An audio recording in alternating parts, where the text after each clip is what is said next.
Very good evening అండి. 5 అయింది, సౌజన్య వచ్చేసింది ఫటాఫట్ న్యూస్తో. ఇప్పటిదాకా ఉన్న అప్డేట్స్ మీకు ర్యాపప్ చేసే ప్రయత్నం చేస్తాను. ముందుగా చాలా బాధాకరమైన వార్త అండి. ప్రముఖ దర్శకులు 130 పైగా సినిమాలకి దర్శకత్వం వహించిన టాలీవుడ్కు సంబంధించిన దిగ్దర్శకుల్లో ఒకరిగా మనం చెప్పుకోవచ్చు కోడి రామకృష్ణ. ఆయన చనిపోయారు. నిన్ననే మనం అనుకున్న అస్వస్థతకు గురయ్యారు, స్టేబుల్గా ఉంది కండిషన్ అని చెప్పి, బట్ కోలుకోలేదు. ఆయన పరిస్థితి విషమించింది. ఇంకా ఇవాళ మధ్యాహ్నం ఆయన 3కి కొంచెం ముందుగా ఆయన తుదిశ్వాస విడిచారు. తమిళ్, మలయాళం, హిందీ ఫిల్మ్స్ కూడా తీశారండి. మొత్తం almost top heroes, top stars అన్న దగ్గర వాళ్ళందరితో కూడా ఆయన సినిమాలు చేశారు. అండ్ కొత్త వాళ్ళని కూడా అంతే చక్కగా ఎంకరేజ్ చేశారు. సో అలాంటి కోడి రామకృష్ణ ఇస్ నో మోర్ అండి. అండ్ ఎస్, పాకిస్తాన్కి నీళ్ళు ఇవ్వద్దు అని చెప్పి ఏదైతే గడ్కరీ నిన్న ఏదైతే అనౌన్స్మెంట్ చేశారో దానికి సంబంధించి పాకిస్తాన్ చాలా లైట్గా తీసుకుంది. మాకేం అవసరం లేదు, ఒకవేళ రావి, బియాస్ అండ్ సట్లెజ్ నుంచి భారత్ మాకు నీళ్ళు ఇవ్వకపోతే నష్టమేం లేదు అని చెప్పి. ఎందుకంత లైట్గా తీసుకుందంటే 1960లో ఏదైతే ఈ సింధు నదీ జలాల ఒప్పందం ఏదైతే ఉందో దాని ప్రకారం ఆ 3 నదుల మీద హక్కు భారత్కే ఉంది.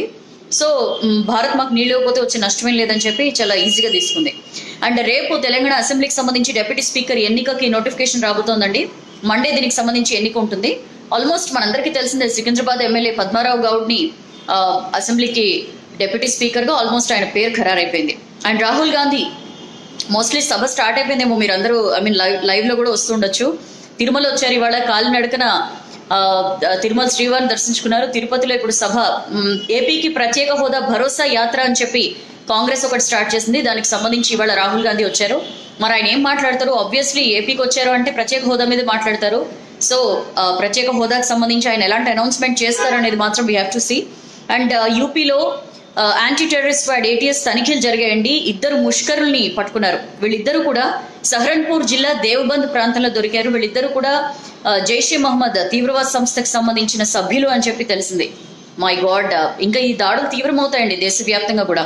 అండ్ తెలంగాణ బడ్జెట్ని ప్రవేశపెట్టారు ఇవాళ కేసీఆర్. సంక్షేమానికి పెద్దపీట వేశారు. 182,017 కోట్లు ఏకంగా ఇంత పెద్ద బడ్జెట్ ప్రవేశపెట్టారు. మెయిన్గా ఆయన ఇచ్చిన ఒక గుడ్ న్యూస్ ఏంటంటే రైతులకి 2018 డిసెంబర్ 11 లోపు ఎవరైతే రైతులు తీసుకున్నారో రుణాలు, వాళ్ళకి సంబంధించి లక్ష రూపాయలని మాఫీ చేస్తున్నట్లుగా అనౌన్స్ చేశారు. That is one important news. ఇంకా బడ్జెట్కి సంబంధించిన వివరాలన్నీ మనం న్యూస్ ఈవెంట్లో మాట్లాడుకుందాం.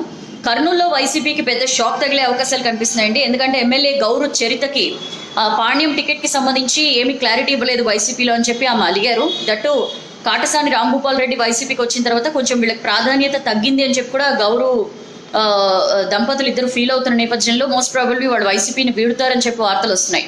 మరి టీడీపీలో చేరతారు అని న్యూస్, బట్ ఇంకా అది అఫీషియల్ కాదు. అండ్ ఎమ్మెల్సీ క్యాండిడేట్స్ని అనౌన్స్ చేశారండి కేసీఆర్. మహమూద్ అలీ మామూలే, ఎందుకంటే ఆయనకి ఆల్రెడీ మంత్రిత్వ శాఖ ఇచ్చారు కాబట్టి. ఎగ్గే మల్లేశం, సేరి సుభాష్ రెడ్డి, సత్యవతి రాథోడ్ వీళ్ళు 4గురికి ఇచ్చారు ఎమ్మెల్సీలుగా. అండ్ ఇంకొక సీట్ మాత్రం మిత్రపక్ష MIMకి కేటాయిస్తూ డెసిషన్ తీసుకున్నారు. అండ్ ఉమ్మారెడ్డి నేతృత్వంలో వైసీపీ మేనిఫెస్టో కమిటీ ఫామ్ అయిందండి. మొన్ననే మనం చూసాం, TDP manifesto committee Yanamala Ramakrishna నేతృత్వంలో ఏర్పాటైంది. వైసీపీ ఇవాళ మేనిఫెస్టో కమిటీని అనౌన్స్ చేసింది. 31 మంది సభ్యులు ఉంటారు. దీనికి ఉమ్మారెడ్డి వెంకటేశ్వర్లు నేతృత్వం వహిస్తారు. అండ్ త్వరలో వైసీపీకి కీలక నేతలు రాబోతున్నారని చెప్పి అవంతి శ్రీనివాస్ చాలా సంచలనాత్మకమైన వ్యాఖ్యలు చేశారు. మరి ఆయన ఎవరిని ఉద్దేశించి చేశారో తెలియదు కానీ ఆ మాట మాత్రం అన్నారు, మరి కొంతమంది కీలక నేతలు రాబోతున్నారు అని చెప్పి.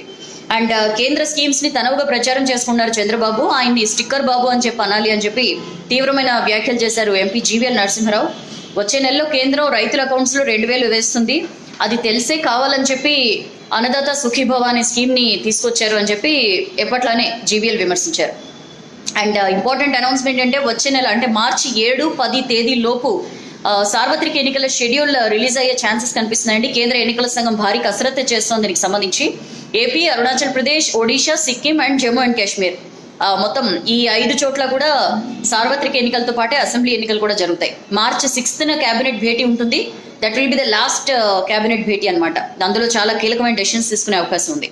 అండ్ DMDK నేత విజయకాంత్ని కలిశారండి రజనీకాంత్. వీళ్ళిద్దరు కలయిక చాలా ప్రాధాన్యత సంతరించుకుంది.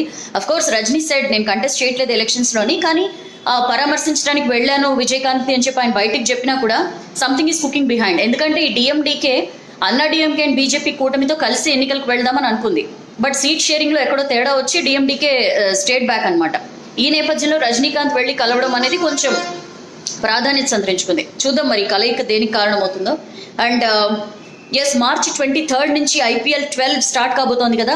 దీనికి సంబంధించి BCCI క్రికెట్ పాలక కమిటీ ఒక మంచి డెసిషన్ తీసుకుందండి. ఏదైతే జనరల్ గా చాలా గ్రాండ్ గా సినీ స్టార్స్ వాళ్ళందరినీ పిలిచి inaugural event launching IPL 12th edition launching event ఏదైతే చేస్తారో దాన్ని రద్దు చేస్తున్నట్లుగా డెసిషన్ తీసుకున్నారు. దానికి ఖర్చు పెట్టే డబ్బు ఏదైతే ఉంటుందో అది ఈ అమర జవాన్ల కుటుంబాలకు ఇద్దాము, వాళ్ళకి ఎంతో కొంత మేలు జరుగుతుంది దానివల్ల అని చెప్పి డెసిషన్ తీసుకుంది. నిజంగా ఆహ్వానించదగింది.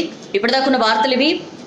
Evening 6 o'clock tea time talk with professor Nageshwar miss కాకండి. చాలా ఇంపార్టెంట్ విషయాలు మాట్లాడారు.